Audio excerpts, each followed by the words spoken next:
So, Karen, what's the one thing that people about to enter a children's home, either as a family member or as the child, what's the one thing that you wish that they knew about your service? God, that's like a multifaceted question because there's so many things that you'd want people to know. Firstly, just how taxing it is. Um, this is not a job that you come into lightly. It's not something that you can just come into just because or you want to have a go at it. This has to be something that is deep rooted within the core of who you are and what you stand for. And you have to be extremely passionate and experienced to come into this sector. Um, I think working in a home or a provision with young people is very different than when you go into the ownership and the managerial side. And most people think that, oh, I'm sure it's just a step up and I'll be okay because I've worked in it. But it's a whole other ball game when you're responsible for people's lives, and their families' lives and livelihoods. And you've got to be abreast of the sector. You've got to be knowledgeable. You've got to be skilled in regards to, you know, running organizations for the benefit of the people and not just the young people. When you're a care worker, you go into a job and you think it's just about the kids, but actually when you're looking after a lot of members of staff and all of their families, it's a whole other ball game. Is that because of your experience, or is it because you've witnessed other providers fail or not live up to those expectations? Yeah, I'd love to say that everyone in this sector is in it for the right reasons, but unfortunately they aren't. And over years, that's become increasingly apparent. The sector is at a real change, the children's care sector. We're at a real kind of crossroads in where we are in regards to, there's going to be national change. And I think one of the things is that, a few years ago, we were in a position where we didn't have enough children's homes. And we're now on the other end of the scale. We're on the other end of the scale where lots of people have flooded the sector. And now we're oversaturated in the sector, and we've got more homes than we've got looked after children. It's just that we haven't got the right homes in the right areas to meet the right needs of the children. But available beds, we do have them. And unfortunately, I have seen a lot of people come into the sector who, one, quite frankly, shouldn't be in this sector, two, have no business being in it, and three, are failing children, their families, staff, and their families. And I've seen a lot of extremely dangerous and unprofessional practice, which to me is the bit that concerns me the most. Is that registered supply there that we're getting an oversupply of, or is it oversupply of unregistered beds? Okay, well, there's both at the moment. So obviously with unregistered children's homes, and they're illegal. They're illegal children's homes, and they were made illegal, a number of years ago, but we're using them now more than ever. And that's for a number of reasons. One, because the homes that are out there aren't able to meet the need of some of the highest risk children. Also, because there's been this oversaturated in the market, the time scale of opening children's homes is extremely lengthy, which is pushing people into making the decision that they're waiting to open a home is not sustainable financially. So it pushes them into opening a home for children when they're not registered. So it's kind of, there's a number of reasons as to why we use unregulated homes. It's not just as simple as that. And then in regards to obviously registered children's homes, the disparity in the quality of care is quite significant. And that's in registered provisions as well. We have children's homes that manage to get through registrations successfully with Ofsted. And then when it comes to actually the care of children and facing difficulties and really difficult scenarios, in practice, they're just not able to do. People can can, set up a children's home, have all their paperwork, even pass an interview. But when it comes to that groundwork of dealing with crisis and, supporting a number of people and a number of things at any one time, that just isn't there. And so, I would probably say at the moment we've got a number of both illegal and registered provisions that aren't meeting the needs of children. So for both sectors, I would say. It was interesting. You mentioned that registered care homes can't necessarily meet the higher level of need. You would have thought that if you were registered and had therefore gone through both CQC and Ofsted registration process, you'd have systems and processes that really demonstrate that you can operate at that high level of need. But if they're not, that suggests that there's an issue in registration. It's quite a rigorous process to get registered. And, Ofsted are making it harder. They are being a lot more, they are scrutinising a lot more in regards to registrations, and rightly so, I do believe that. But there's a number of factors why you potentially maybe might decline a referral for a young person. You have to make sure that your home meets the needs of the child, and we do something called an impact risk assessment to make sure that we can meet the needs of the child. But that's a lot. That has to make sure that your staffing team can meet the needs of the child, that child can mix well with the current children you've got in placement, and the risks both sides match, that even the local area has the resources to be able to meet that child. And you can have everything in place, but unfortunately, one of those factors just not meet the needs of that child. Now, because of a number of reasons, kind of external factors with low income families, higher poverty rates, higher crime rates, earlier lack of early intervention. We've got lack of community resources for children, where normally children would go to youth clubs and early Sure Start centres, and all that got wiped away, which means the issues for children and families and communities are getting a lot earlier, which means we're seeing a lot of higher risk behaviours earlier. And so we're having to change and adapt within the sector. Now, I've worked with some of the most highest risk children in my career, and it doesn't scare me to take those higher risk children. And I want to take those higher risk children, but I can understand in the sector why a number of those provisions can't meet that need, because previously we have seen some homes be penalised when they've taken a high risk child and maybe it hasn't worked out. And Ofsted have penalised that home, that's burnt them, and they've gone, I don't want to take those high risk children again. Whereas if you are confident and if you have the experience, you can argue and put yourself with Ofsted and be able to, counter argue with Ofsted as to why you made the decisions. Because in retrospect, there are times when we've had some of these complex children, and all our children, are highly traumatized and have got complexities with their histories. And, we may make decisions for children where one decision is wrong and another decision is wrong. And we're trying to make the lesser decision for those children. And I don't think we should always be penalised for that. And we are also let down by social care and lack of support and other resources in regards to, say, CAMS or intervention resources, because we've just, have oversaturated in all of the resources locally. So you might take a child, but obviously other resources let you down. So I think in every question that I answer, it's hard to give you a one-faced answer, because the answers are so multifaceted and every case is individual. It can be really, really hard to give you that one easy answer.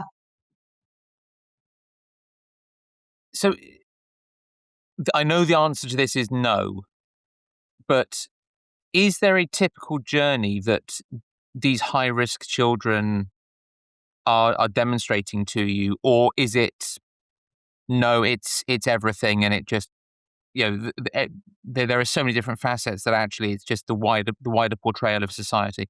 Yeah, I would say every child's journey is completely different. But there's a couple of factors for me that I definitely see. I think we have to look at it. This has to be child led and very individual led. And there is a lot of stigma attached to residential care where I don't think it should be. Where possible, we would always want a child to be in a family environment and to thrive. But that unfortunately is not always the case for a lot of our young people because they have they've got their family and they don't always want a second family initially. They can reject that. And so what happens is the government have always been, and I've been in the sector 27 years, so I've seen this come round a lot, that the government have always kind of believed in foster first. And that at the moment is what the government want, foster first. But for a lot of young people coming into care, what we see is they go into a foster family, aren't able to kind of accept that foster family, and that foster family, is not equipped and supported to manage that child appropriately, which means that that often looks like a breakdown. And so we tend to see those children get breakdown, breakdown, breakdown, breakdown in foster, and then they come to residential, and we're the ones after multiple rejections that are left to kind of support and nurture this young person who is then absolutely fearful, doesn't trust anybody. When for some children, the first point of call could be residential and have this group of people that are resilient, that they're swapping staff daily, that are highly skilled, that can support that young person. Then they have a step down to foster care, and we work with foster carers for a step down. And a lot of the time, we've seen that be more successful than it be foster first, breakdown, breakdown, breakdown, residential. Sometimes residential earlier is a lot better. Now, ideally, we would never want little ones to be in any type of care. But I don't think there should be a one size fits all where it's foster first. For me, it should be child led and individual led, and the stigma around residential for younger children. I think that has to be strict for me, and because I do see a lot of the highest complex children have lots of rejections in foster first, unfortunately. That's not a picture that is uncommon for me in older person social care. We see there is this push towards care at home first. You have a moment of crisis, you go into hospital, you are returned home with a package of care, and it's almost like that is tested to failure. And when it fails, oh, we need to add more care in, or we need to move you to a different environment, or maybe. And the last point is always residential or nursing care. But as a result, similar story, we have more complex individuals reaching us. You mentioned earlier that social care fails us and that the frameworks around what you're doing aren't working. And that's a story that I think would be echoed very clearly within older person social care as well. This is not to critique social workers. I think many of them are trying to do a fantastic job.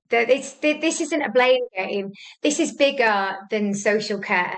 I think for me, when we step back and we look at society as a whole, especially our country, we've got to look at systematic failure over years and years and years.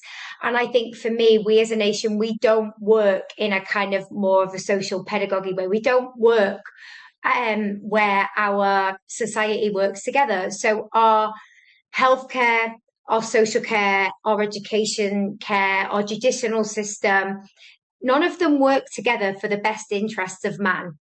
They all work individually, they're all funded individually, and they're all battling individually. And I know there's obviously been this announcement recently of regional care cooperatives coming in with the hope that local authorities will work together and will contract services together. But I do think this is even deeper. For me, this is historical. This is intergenerational kind of trauma that's happened across years.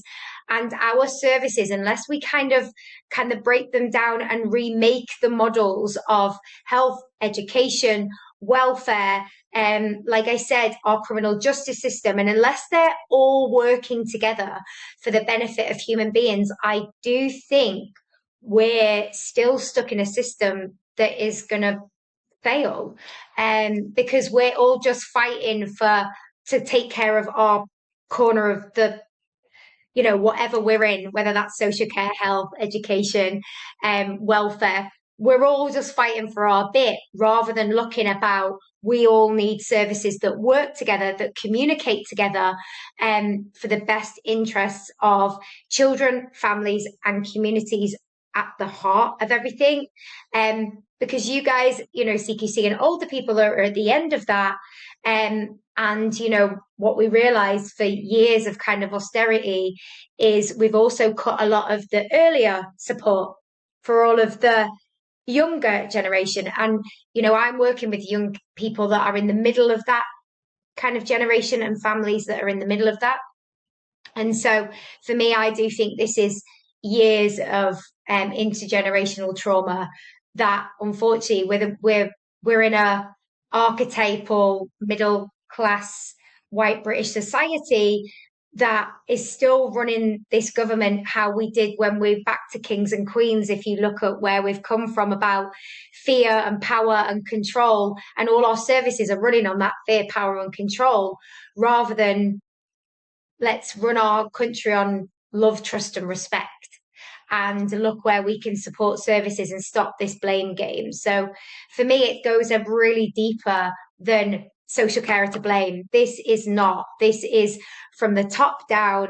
And, unfortunately, we're in a country where this is intergeneration systematic failure over years and years and years for me. So we're talking on the 20th of July, Andy Burnham's literally first day in power. Yeah. Is there, do you have hope that we will see that change and that we now have the building blocks in place to have a government that might change something? Or do you think, no, this is forever going to be the case? I think it's bigger than any one party. Like I said, we have seen the concerns with every party. And I was always Labour, and then I pleaded and was like, what should I do? Because I grew up very kind of working class, and that was always what was drilled into you. You vote Labour if you're working class. I think personally now the boundaries are blurred between the parties. I'm not sure they know what they stand for. And also, I still think we run a country that is just more about this power struggle of who's in charge, rather than actually, this is about our nation and about society as a whole. We need to actually, the parties need to be a bit more working together than just about, well, I'm in charge, I'm in charge. Now, for me, in regards to where the country is going, I do worry about some of the stuff that has come out in regards to the changes in the Wellbeing Act. And I feel like residential care, because that's what I'm the champion of, is that, and again, I'm gonna caveat that with the fact that, yes, I run a private organisation, and there is still that argument about profiteering in the sector.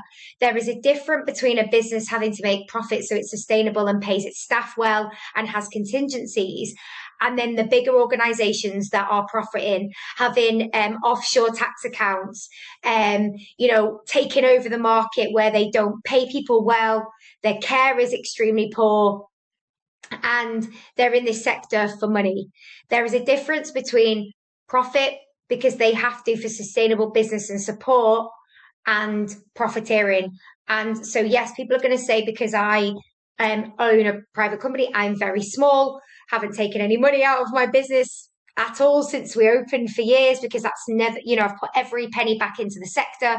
I started volunteering when I was a teenager many moons ago. So my whole life's been given. I've got 3 or 4 voluntary roles outside of my job that I give back to my whole of my community. So we have to look at these things very, it's not black and white for anybody.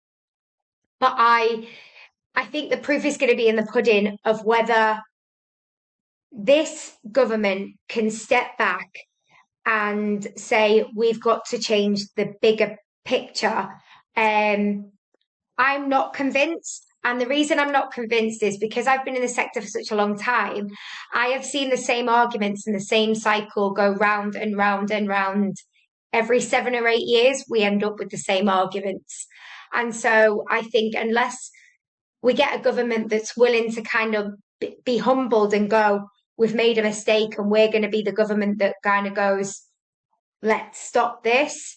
I'm not sure. I just feel like we're putting plasters over everything rather than kind of exposing our wounds and going, we need to heal from the inside out now, rather than just keep putting plasters over the wounds. So I'm gonna, I know that's a cop out, but the proof for me is in the pudding. I think we're too much talk and not enough action. So it'll be very interesting to see, you know, what happens in the coming kind of months and years for me. I think there's an interesting question to ask you, which I see it in older persons, and there's a lack of support, I think, within the community for individuals who care for their own parents or care for their loved ones.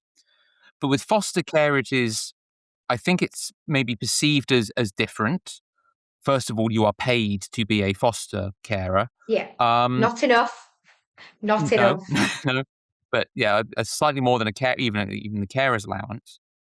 Um, but again, you can argue, and you referenced it, that from 2000 and let's say 2008 and the austerity packages and the cutting of local support services, even for kids and sure start centres and the like, that that means that individual people who are cared for at home do not have that community support. And I'm talking much broader than just, oh, a neighbour helps out here or there. It's rather than a sense of imposition upon the community actively gets involved in the provision of care and says, actually, we are aligned to the care of everyone. And that old saying of it takes a village to raise a child is not just something that we pay lip service to, it's actually something we actively do as a community. Within older person care, I'm going to be very cynical and say that for the vast majority of cases, I don't see that. I don't see that community care in action. I work in a local football club as their treasurer, voluntary role, one of those 300 kid football clubs, what have you. We have some community, but not all of it. So from your perspective, I'm just curious, am I being unfair within the children's sector there and saying actually there is no community, or what's your perception? I think if you work in a sector or any type of sector that cares, you will get it a little bit more. And if you're aware of what trauma can do and the long term effects, you are empathetic to that and you want to help. But we have not been helped by the British media because you never see the positive stories about residential care. You see the children's home in our area, and everyone is like pro look after traumatized children until it's on my doorstep. And so then it's naughty children. The comments that are said by communities when a children's home is going to open are absolutely disgraceful. And I'm not saying that it's easy to have a children's home on your doorstep because, our young people have challenges and these are displayed, and externally, and that can be difficult for communities. But if you've got organisations that work with communities, are open, are honest, and are trustworthy and transparent, and the way that the media and local provisions speak kindly about children, then actually we would have a different viewpoint. We are still stuck in the 70s, 80s, the naughty boys home, Borstals of the day, the old, abusers that, and not everyone is that. You are always going to get bad, and you do in every job and you do in every workplace of the provisions that aren't great. But the majority of residential and children's homes and people that care about children are incredible and only add to their communities. And we've seen, in our children's homes, we've seen communities that our children's homes are in absolutely, completely change their viewpoint and they come and apologize and say, we were just ill-informed. We just didn't know it was like this. We didn't have any idea. And that is because those good news doesn't sell. Unless you knock on the doors and you argue and say, please put this in your paper, please go on the news, and we knock on and get in the newspapers, we try and get on the radio stations so that our children are seen for the incredible children that they are, rather than that, through no choice of their own, they've been treated in ways that they should never be treated. And they are communicating their needs in a way that is, please help me. And yet they get marginalized, discriminated against, and penalized because of. And that is children that are currently looked after and ex looked after children. They are absolutely marginalized because of their histories through no fault of their own. And so for me, communities don't know what they don't know. And yes, we're trying to educate them, but it needs the higher powers to educate and inform communities on exactly what trauma can do, and that behavior is not just somebody being naughty. There is a choice in regards to what news we put out there. And right now, I don't think the media is helping us, personally. So let's start that conversation then, because I do want to ask about the positive outcomes here, and then we'll go on to the negatives of the 18-year-old cliff edge. But let's just start with the effects of trauma. I genuinely know very little about children's care, so as if I was as if I didn't know anything. What is the effect on trauma on children by the time that they come into your service? I think most people don't realise, and I mean, there's an argument and there's a debate whether it's 5 or 7, but around 90% of the human brain, of your capacity, develops before the age of 7. And we're not just talking trauma that's taken place between birth and 7. We're also looking at intergenerational trauma that's been passed down through generations of trauma. We're talking about preconscious trauma from conception through what happens from the mother when she's pregnant and her birth, that trauma. We're looking at all the vicarious trauma through bad news and social media, and then all of the trauma that takes place for young people when they're little. So when we commission services where young people are coming into care at 11, 12, 13, majority of the trauma to young people has been done and been compounded and, constantly reaffirmed by the time they come to us. So we're actually undoing years, not just we're all affected people, all of us. And trauma for me sometimes is kind of described in a really unhealthy way. It has to be some big, massive event that's affected you. And actually, it doesn't. It can be anything that's affected us or changes the way that our brain has developed.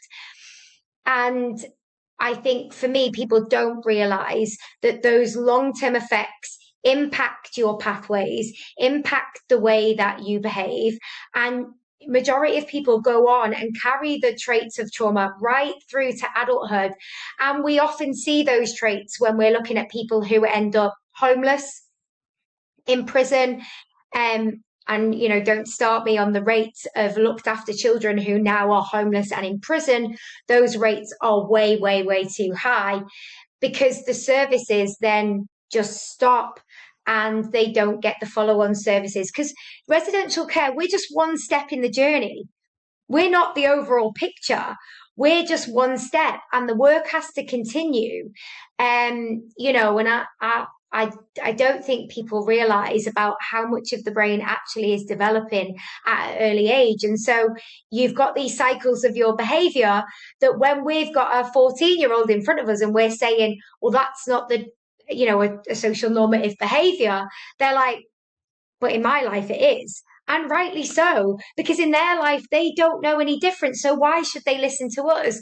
And then we spend the time trying to help them understand their histories and, help them understand and connect their behaviors and their emotions together. And by the time we've got round to doing that, they're shipping them out and removing them. And so they go back to their comfort zones and their brains default into, when they're in fight and flight, our brains default into what is safest. And often what is safest is what our brains learned first.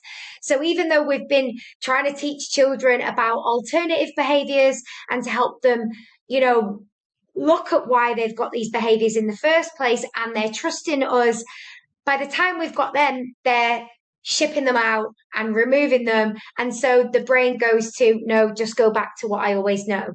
And so they end up being 16 plus, going back to all old behaviors because it's safe, and rightly so for them. And then they're told it's wrong, this is not okay. And because they're an adult now, or, and it's not socially acceptable.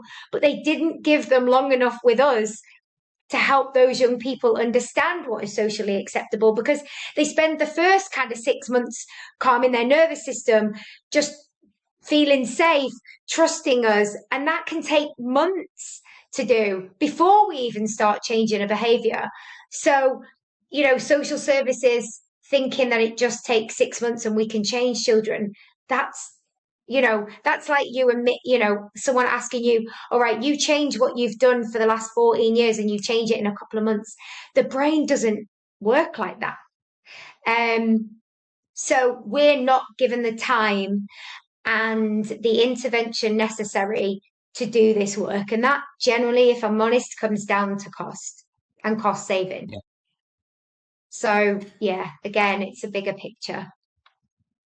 I think it is. There's also a point here that you're picking up children who are 11 to 13. Oh, sometimes older. We're getting children coming into care at 15, 16, coming straight from home sometimes, where they know no different. And then we've got, that we're being asked to, can you do all this work? And then all of a sudden when they turn 16, it's, they could go into supported accommodation or their own flat at 16. Well, and we've only had them 6 months, sometimes 7, 8 months, and we've been expected to have, when actually that's not how trauma and healing trauma works. It isn't. And I wish, those advisors and specialists in the government understood exactly how trauma works in the brain. I wish it did. Let alone with teenagers. Yeah. Who are going through, we haven't even talked about, yes, they've got significant complex trauma, which are different levels and types of trauma. Then they've also got social media, friendship, exams, puberty, all of the external normal pressures that, your average teenager that's got a healthy attachment pattern has got to deal with. We are doing a disservice to young people, and we continue to do it. Why we believe that, we can change something if we throw everything at it in 6 months and expect there to be a massive change in outcome. And, the government, for me, and this is where I'm a bit controversial, and I'm not scared to speak out, that we're not thinking long term. The government thinks it a few years ahead.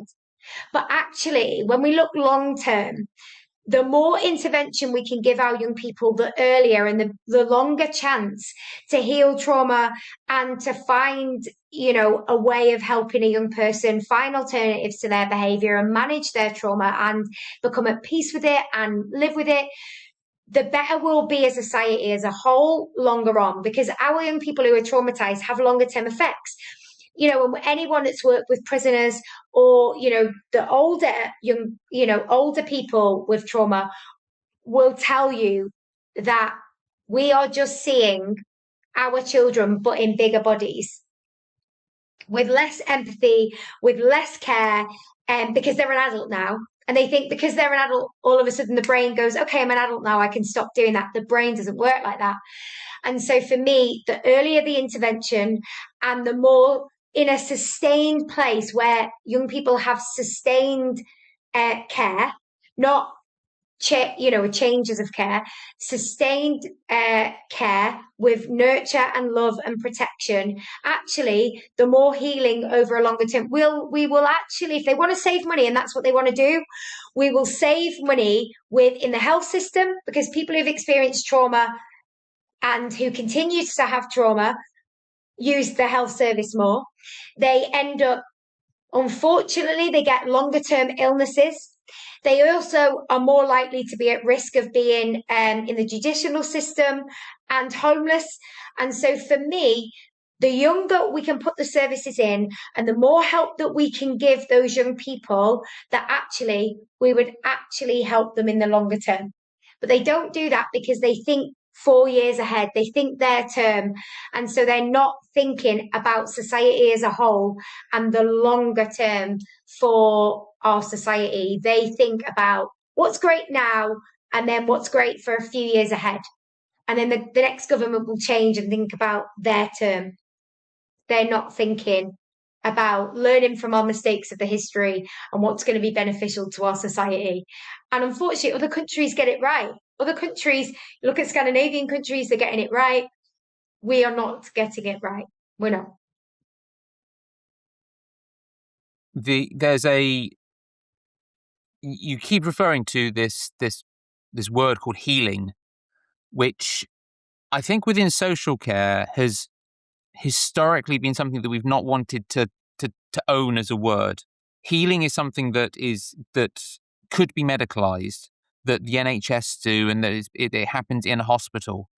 But the healing of trauma, the or to put it into other phrases, supporting people with mental health challenges, but healing trauma is a lovely way of phrasing it and expressing the challenges that these young children face. First of all, that's a professional behavior. It ticks. It explains so much about why care is so hard to do, because you are literally healing someone. But I think that we still live in this world where social care is about housing. It's about putting someone, and okay, you're in that sometimes literally a box. You're over there, and it doesn't really matter what happens because you're locked away, and we don't have to see you, and we can go on with normal society over here. And and yet we are now seeing more children coming through into children's social care. We have higher levels of both demand on services, but also higher levels of need. That filters through, obviously, to higher levels of need elsewhere in primary services, as you've identified.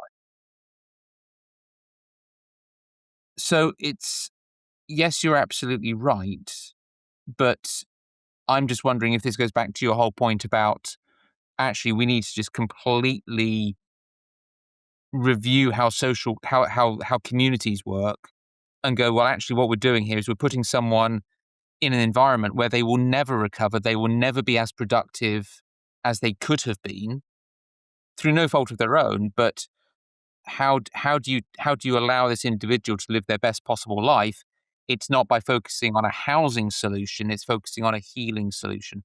Yeah, I think there is this myth, and I still hear it, that you take a child from, a traumatized background, and what you do is the minute you put them in a safe environment, so you change the location, that'll work. And I've heard this, oh, they must be so grateful now to be living in that house. No, that's not how it works. Actually, many of our young people, one, don't know any different. So there are young people that safety doesn't look like a home. Safety for them would be walking the streets. Safety for them might represent a crack den. Safety for them might be making sure that the home looks as damaged as possible, because that's their safety. And I think there's this myth that take children from abuse and neglect and put them with people that won't abuse them and neglect them, and it's all healed. Healing is a journey that starts from the inside out and not the outside in. And so we have to look at the process of what that looks like. And so, we for me, there are lots of people saying that they are therapeutic, and this word therapeutic is bandied around all the time. But actually, many people do not know what the word therapeutic means, about the deeper meaning, what's behind the surface. We talk about look at root cause analysis and going back to the root cause of where this trauma is originating, and also teaching about self-soothing. Our education system is not set up to support these children, and education is the first line of defense. It is often where children are picked up that they need to be supported, and yet for many of them, because the education and teacher training hasn't changed for such a long time, many teachers aren't teacher training isn't changing with society. So many teachers who are the first line of defense, it's like, we're not equipped to deal with that. So they don't fit our box of school, so they can get out. So the first line of defense for trauma is get out. And then we see that over and over and over again. And so when a child can't adapt to meet can't conform to the box, they're kicked out. Well, we're in a society where we've changed so much, we don't have any boxes anymore. We don't. We need to stop putting people and things in boxes and see that we are all one. And so for me, that is why if you don't fit diagnosis, oh, well, we can't kind of meet your need. Again, we can't educate you because you don't fit in, get out. That isn't how we are now. We are all blurred, and we are a continuum of support and healing.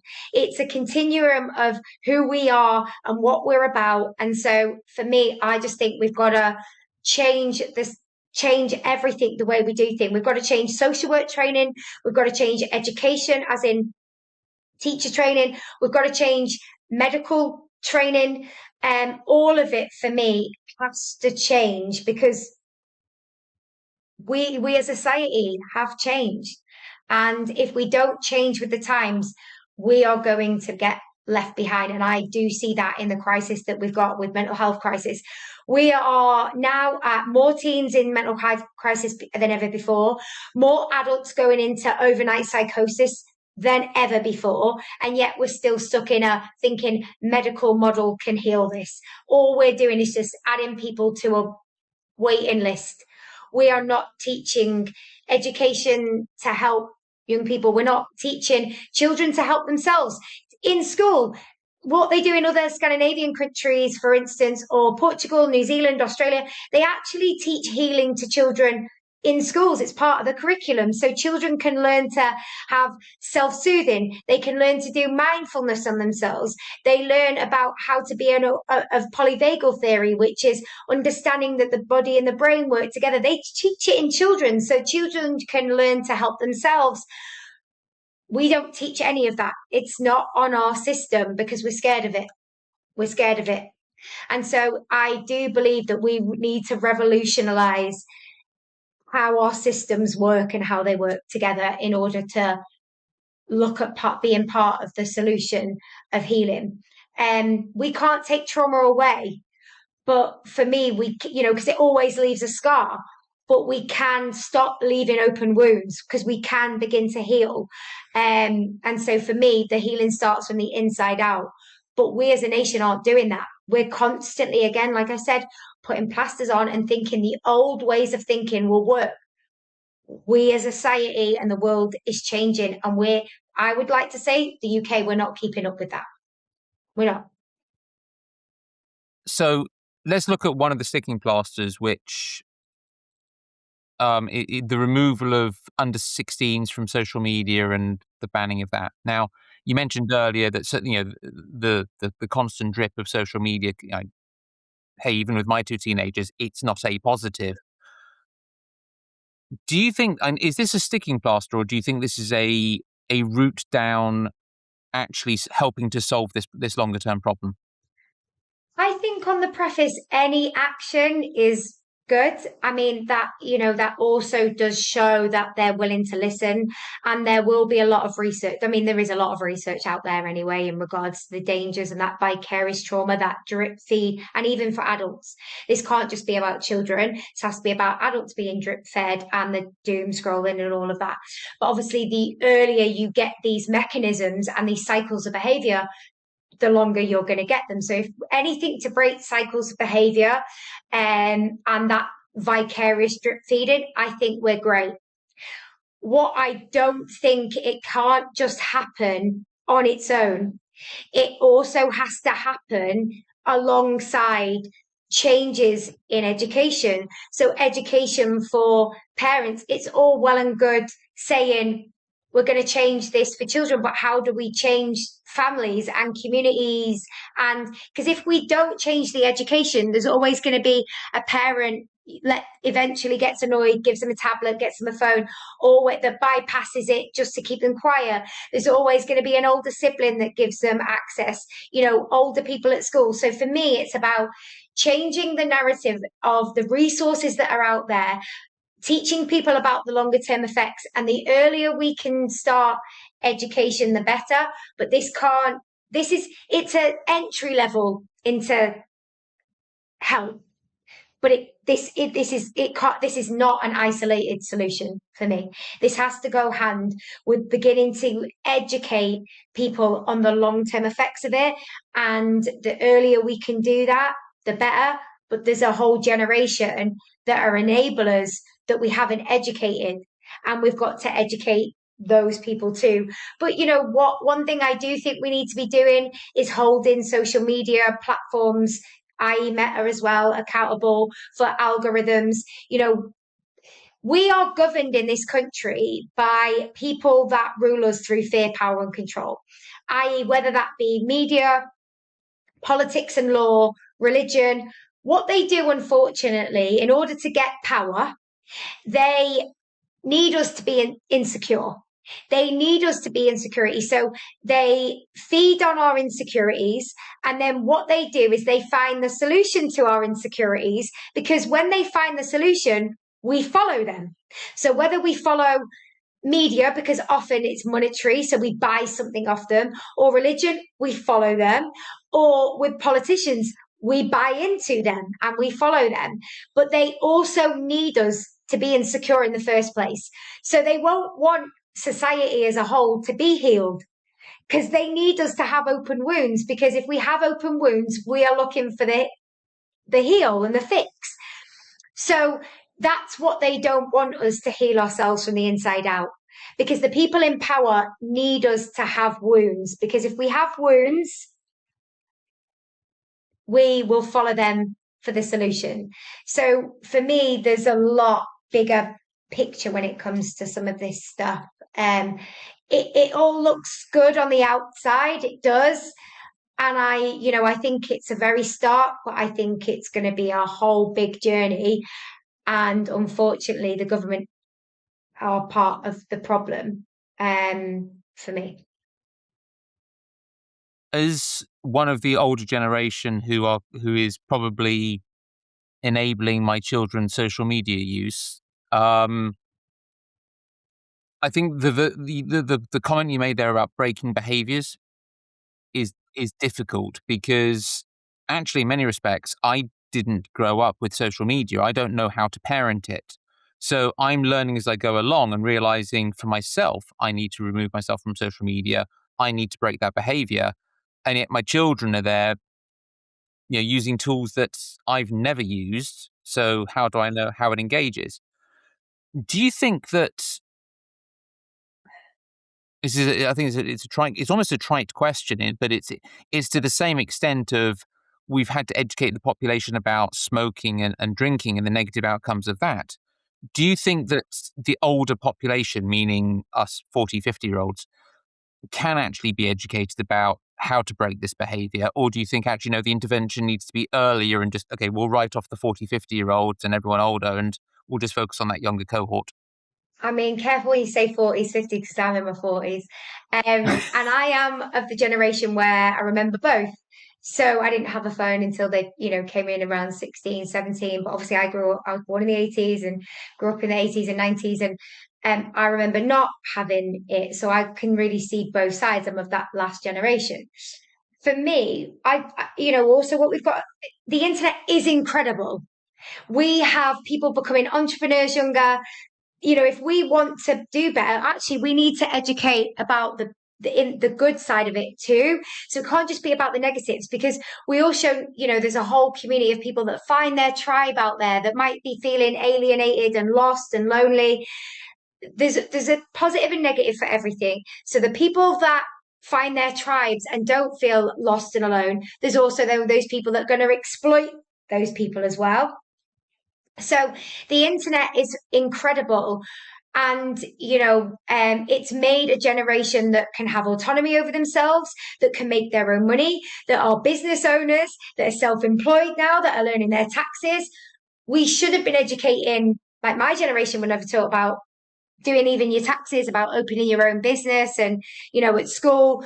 So for me, we need to be educating every single level about the positives and negatives so that there is a balance view. Because I don't want to demonize the internet, because there's a whole lot of good.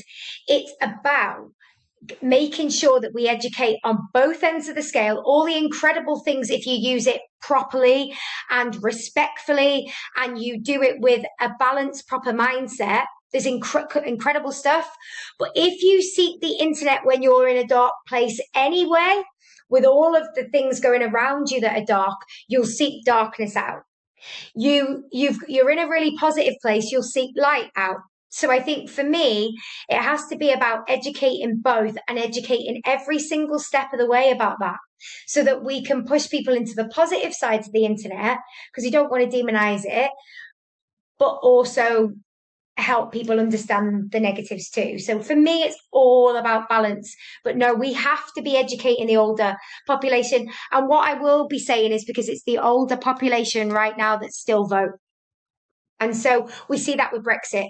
I mean, I'm a Remainer, and all of that. Well, we'll help people survive themselves. We weren't set up for that. We didn't get taught that at school. We didn't do our own taxes. We never learned about being able to open a business. We didn't teach any of that.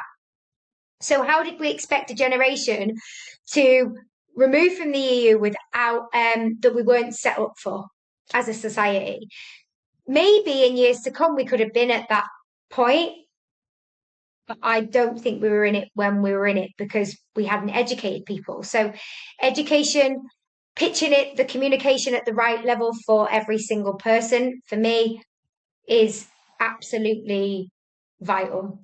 So yeah, it can't just be we write off, because we still rely on those people. It's all well and good educating children at school, but they have to go home.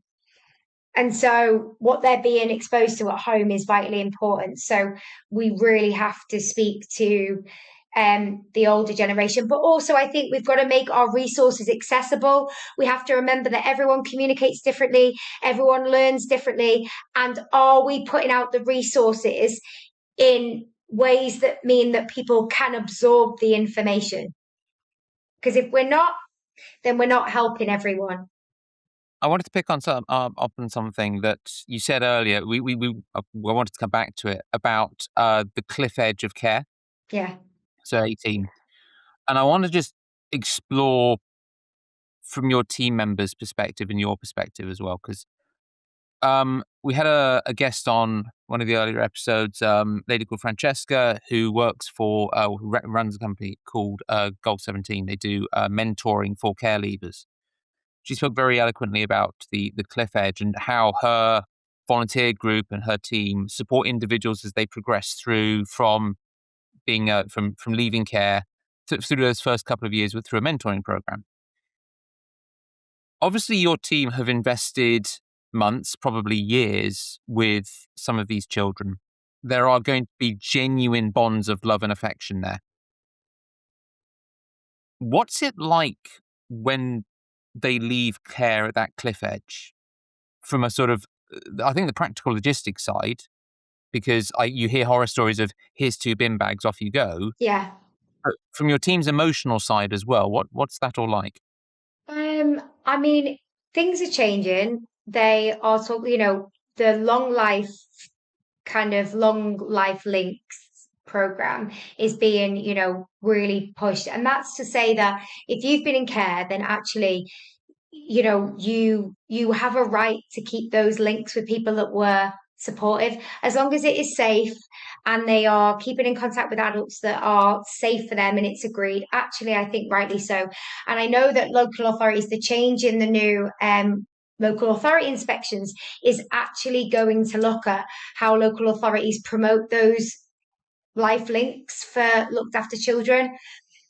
But what I would say is when you have young people that are coming up to 16 years of age and they're already talking about removing them and putting them in minimal support. So they're going from 24-hour care to, 2 to 5 hours of support a week and then into their own flat when they're just not ready. And then we watch those young people and we can only prepare them so much. So we can do all those independent skills, we can do all the support that we can, but there's nothing that sets them up for what it's like to be on your own. And then you try to put yourself out there and locally there's no help. And it is heartbreaking to see those children that have been doing so well. And then when they leave your care, the rest of the services fail them. And, I'm really pro young people, can be anything. Like I've got ex care leavers who work for me. I'm still I'm still in contact with young people who lived in my children's home when I was back a manager. And, I've seen them grow and develop and get jobs and have children. And I'm so proud of them. And, but there are hundreds of children that I don't know where they are now. And I hope they're doing incredibly well. But there are many young people and we've got older services as well. So we go up to 25. Not that our services normally get commissioned up to that age, because as soon as, unfortunately, they can get those children out and into their own flat and it costs them less, normally that's the route that they go down. It is heartbreaking. But what I would say is we can argue that, and there are people who are doing incredible work out there, for, care leavers and we do a lot of that as well on advocating for our older young people.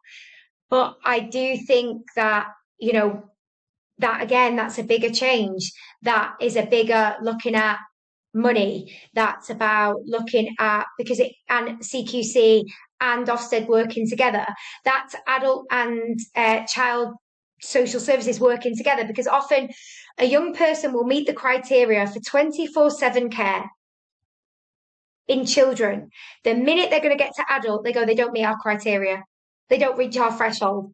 And so they go to 5 hours a week. And you're like, because they work completely separately. They don't work together because they're commissioned completely separately. And I don't think they should. I think Ofsted and CQC should work together and children and adult social services should work together. And we should almost have a services that are for the middle ground.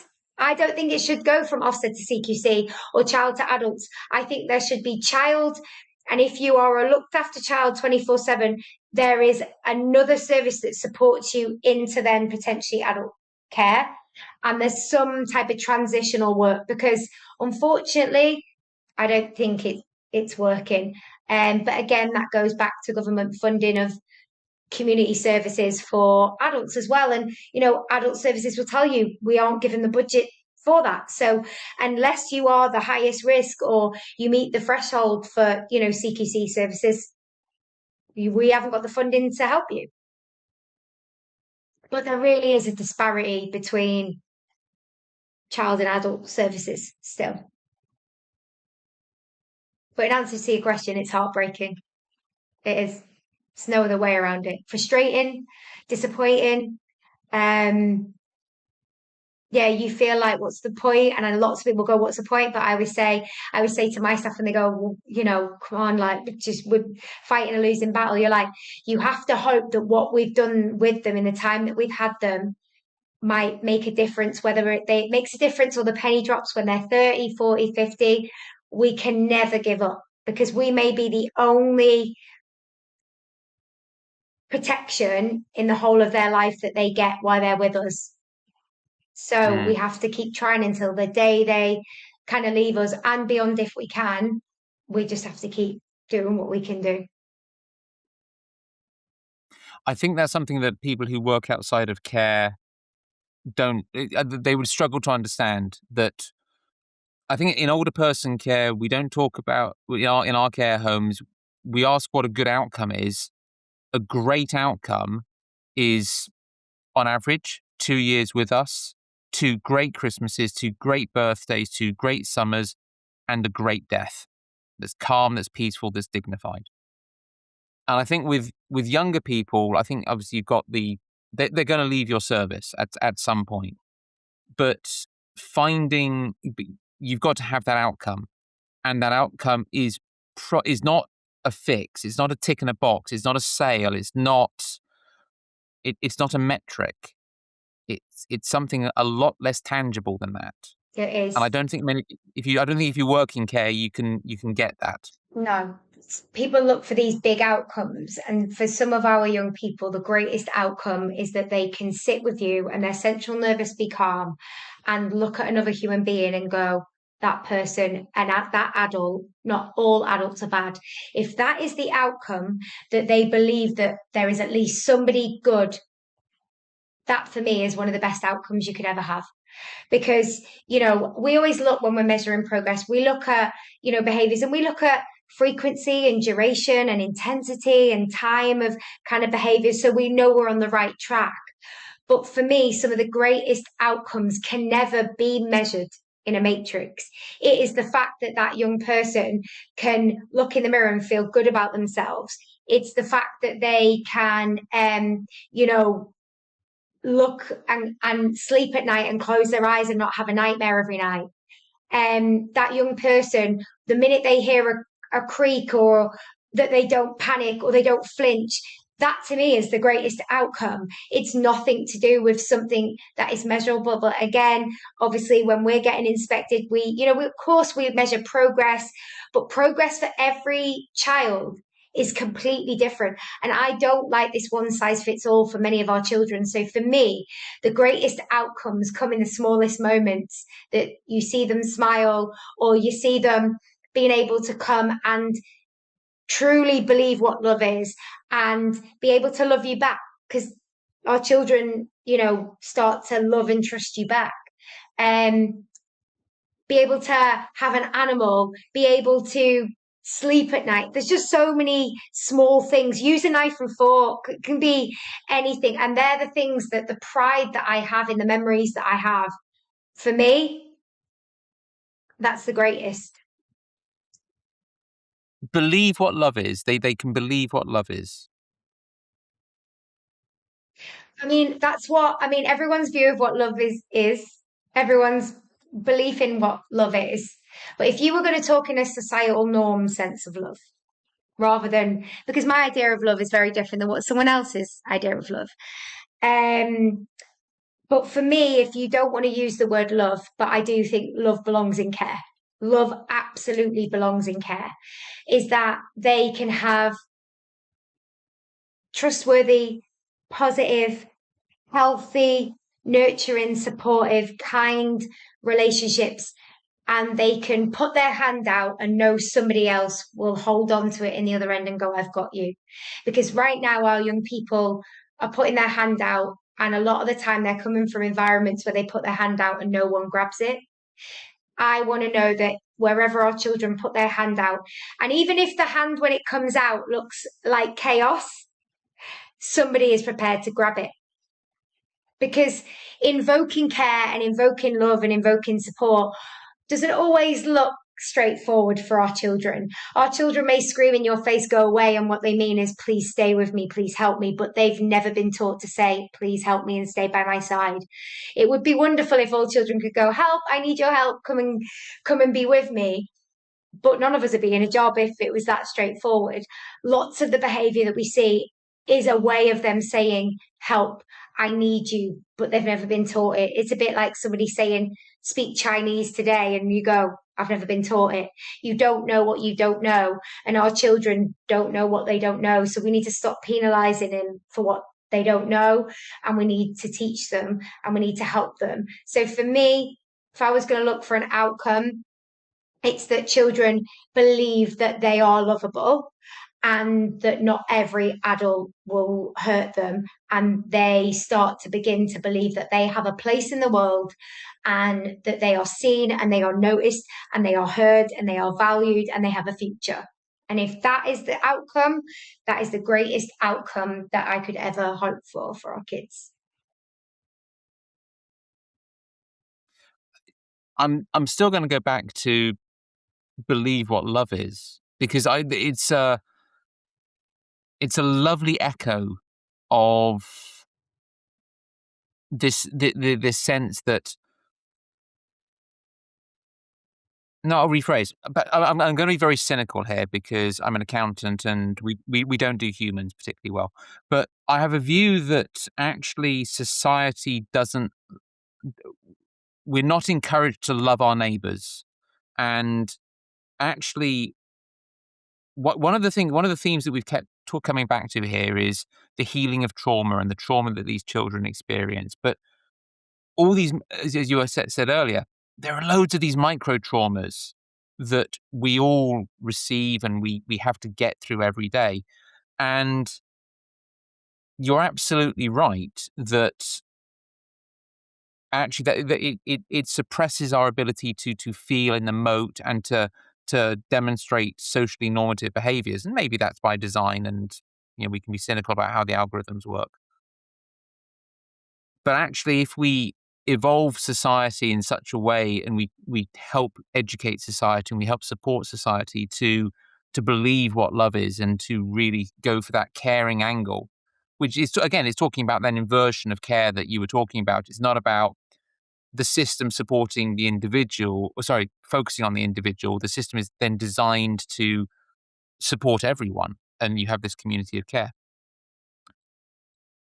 Then everyone can believe what love is. It's not just a solution for this minority of naughty children who exist in those boxes over there. It's a solution for us all. I think we've got to get out of this classist society as well. And I think, for me, I think when I look at the way some other nations work, there is a basic standard of care. So, for instance, if you're of the lower income and a lower income family abroad, like a lot of, say Denmark, for instance, when they have social housing, they all look lovely. They've got communal gardens. All of the buildings look like they're up, they're upkept, and they still have access to the same services as if you're from a richer family. And so they believe in a basic standard and level of living for everybody. Whereas unfortunately, we are rich poor divide. And so it's almost as though, and I'm not saying all, but the higher majority of people who are looked after in the UK are from lower income families. And that's for a number of reasons, often, and not to say they're any less traumatized than people from wealthy families, because often it's masked in a different way. But our children are, from lower income families are obviously exposed to a lot more. And actually, they then believe that they aren't worthy or aren't lovable. And this goes into, what communities look like. And actually, for me, there should be a basic standard of that everybody is lovable. There isn't that, oh, you only get more love or you get more access if you've got more of this. And so for me, that has to be looked at as one of the reasons. But I definitely feel like we've come away from helping each other, nurturing each other, helping our community is gone. But because those hubs again are gone, and we don't force people together, and we don't force people into scenarios where they have to mix. And also, time is really precious. Money wise, people are working long hours. Mums and dads are having to put their children in care a lot younger, in nurseries a lot younger. And so people are tired because we're having to work longer hours to make money. So again, it goes back to the system as a whole as to why we've stopped caring, not just the fact that we've shut all our services, but also families aren't getting the the time to be able to just be together, to learn what love and nature. And an amazing thing I also think about is there's a great program on Netflix actually called Blue Zones. And it's where they studied around the world about people who live the longest in the world. And not just because one or two people lived long, it was that in these groups around the world, I think there's 7 of them, droves of people in that community live into their 80s, 90s, and hundreds en masse. And they researched into why that was the case. And, when they studied it and seen it's very, very simple. It's about togetherness. It's about belonging. It's about movement and about caring about your body, living from the land, having hope and faith in things around you and people around you, and a belief in something. It's about, nourishing the body and the mind, because stress is the biggest killer. It's about living very simply, and we have overcomplicated our life so that our brains are flooded with cortisol. Cortisol is the most damaging substance in the human body. It attacks us, and we're killing ourselves with stress. Whereas the people that live the longest live the simplest of lives. And so I do feel like we need to get back to a simplified way of life. And I know that sounds really easy, but other countries have adopted this research, and they're now living longer and happier lives because of it. But yet we are rushed, overcomplicated, overstressed, overworked, underpaid, and stress and time as a nation is killing us from the inside out. And so, again, I will still go back to this is the bigger picture. Do you teach your children that, the ones you look after? Yeah, we do. We talk to them a lot about the world. I mean, when I train adults. So I'm a therapeutic parenting trainer, as well as other stuff and advise. And I advise the police. Police have a lot to do with it. I train the police all for free to try and give back to my communities, to educate them, because they work a lot on the front line. So I try to give that back. We try to educate our children on themselves, their own brains, because we're not in the blame game. So we don't blame their families. We don't blame their parents. We don't blame social services.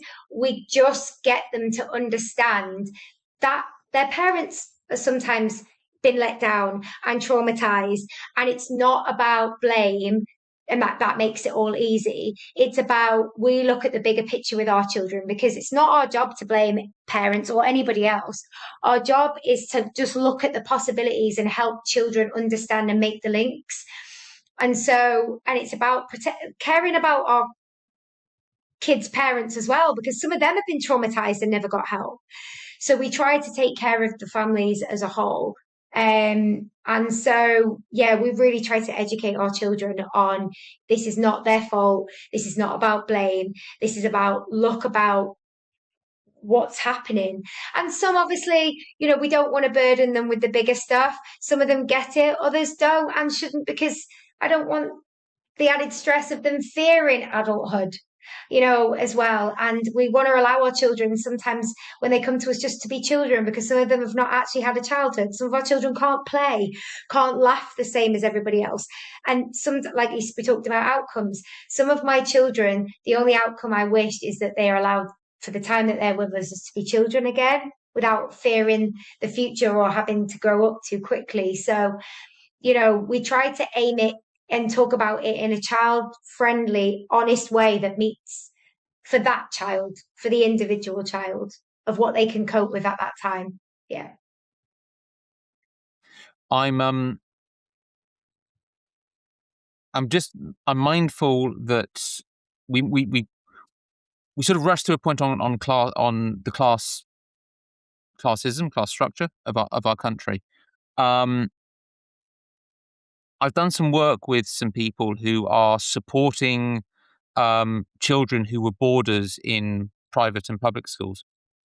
And it is fascinating the challenge that these children and then young adults and then even 40, 50, 60-year-olds, the legacy stress and trauma that they carry. And I can imagine that many people are going, hang on a minute, you're coming from a privileged background where your parents can afford to pay to send you to a very expensive school. You have privilege beyond measure, and yet you're saying you have trauma. How does that work? And you're reminded that these children, some from the age of 7, but certainly from 13 to 18, were dropped off at school by their parents who are meant to love them. Bye, guys, we'll see you in 3 months' time. You go home for 2 weeks, maybe 6 or 8, whatever it is, over summer, to your place of safety, your home where you're meant to be loved, and then you're sent off again for 3 months. And the trauma of that builds up, and yet these are the individuals who often go on to run our country and our large organizations. Absolutely. That isn't spoken about enough. But also we also can't underestimate the amount of abuse still that goes on in higher income families as well. It's a lot of masking. So there's a lot of masking in regards to functioning adults who have got higher paid jobs can mask a lot of their behaviors through money. So there are, we never want to argue that anyone just because they're from wealth does not have trauma or abuse, because they absolutely do. It's just that our young people from lower income families are marginalized. I've looked after children all the way, the whole continuum, from the poorest to the richest. And if you are traumatized and you are from abuse, neglect, whatever that looks like, that's not going to matter to you. Where the amount of money that your family has is not going to matter to you. You still want love and nurture and kindness. You just might go around a different way about getting that. And so and again, I think where the problem sometimes lies in the education of exactly what trauma is.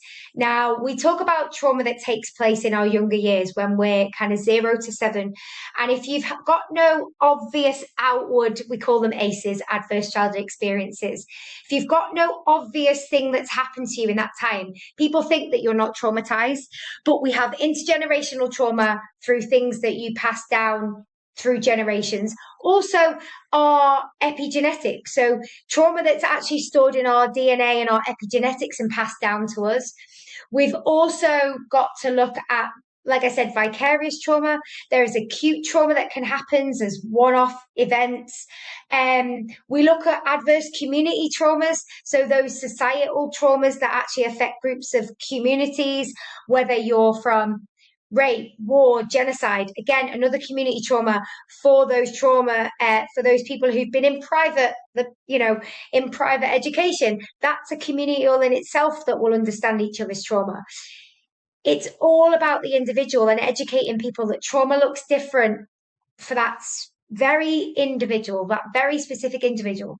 Not that money means no trauma and poor means all of the trauma. That's not what we look at. We shouldn't look at it like that. It should be about the individual and things that have happened to that individual. So for me, having worked with every child from every background, yes, money. I'm not from a money background, so privilege is, I understand you might have access. That doesn't mean you're loved or nurtured or cared for or protected. That doesn't mean that.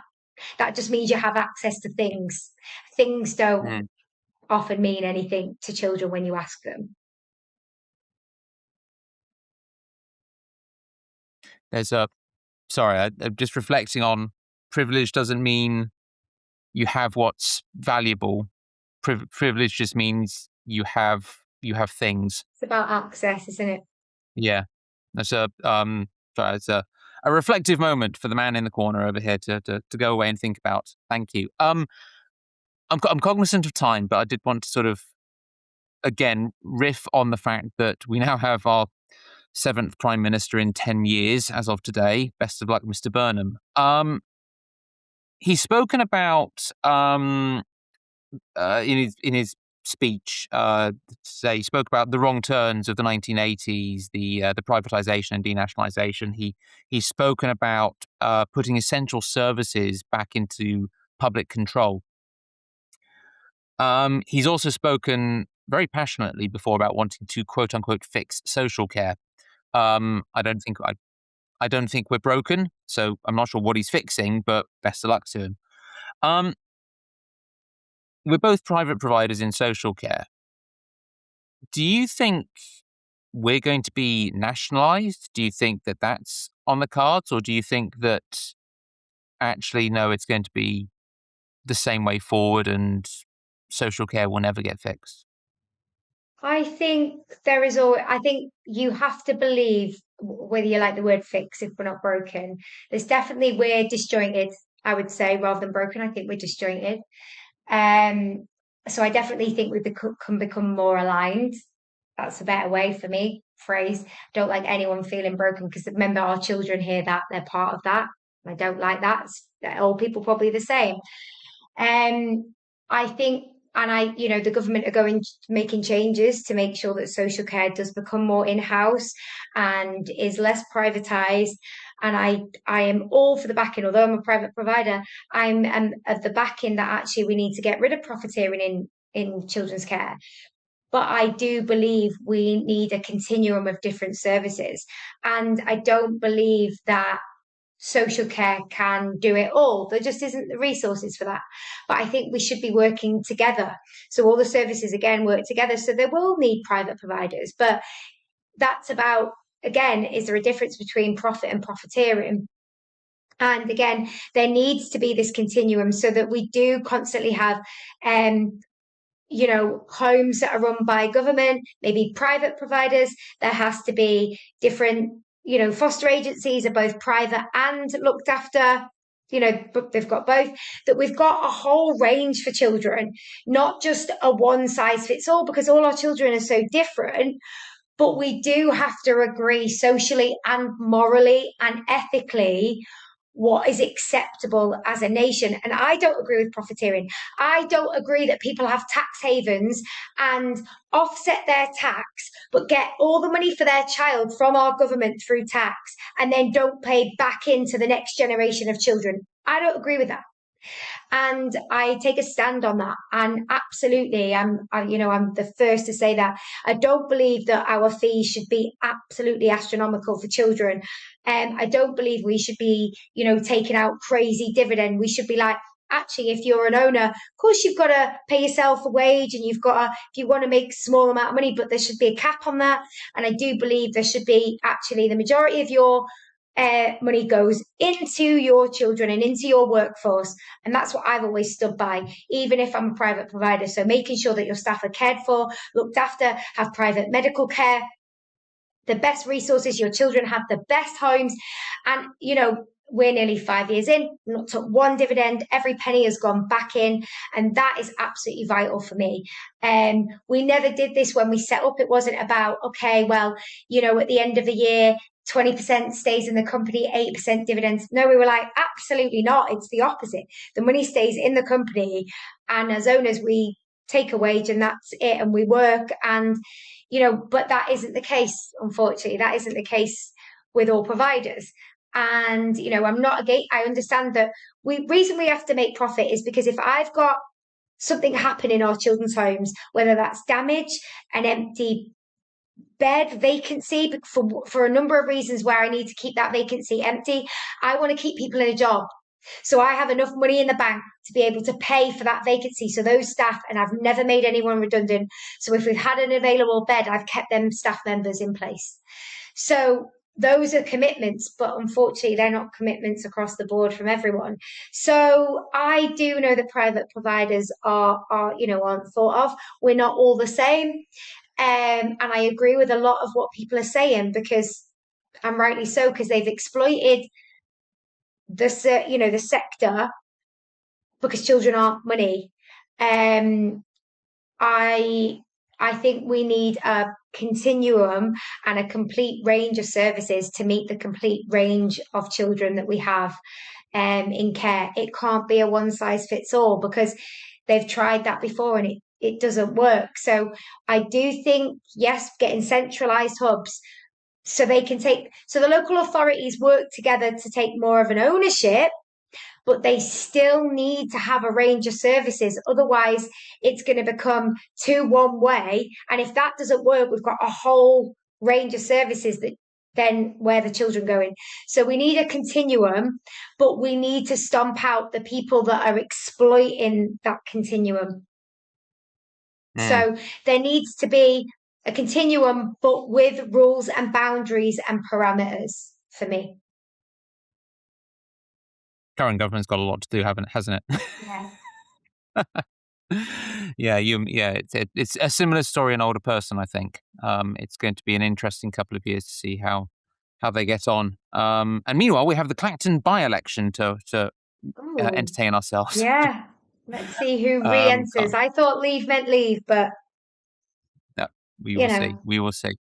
Karen, that's been fascinating. I genuinely, I feel that we could talk for another hour on trauma and the therapeutic yeah. aspect of side of things that you do, and that would be a fascinating podcast in and of itself. But I will let you crack on. Okay. Enjoy what remains of your Monday afternoon. Thank Thank you you so very much much. for your time, Thanks for having me. and no worries, and we'll see you again soon. Thanks very Amazing. much. Thank you very much. Bye. Bye. Bye.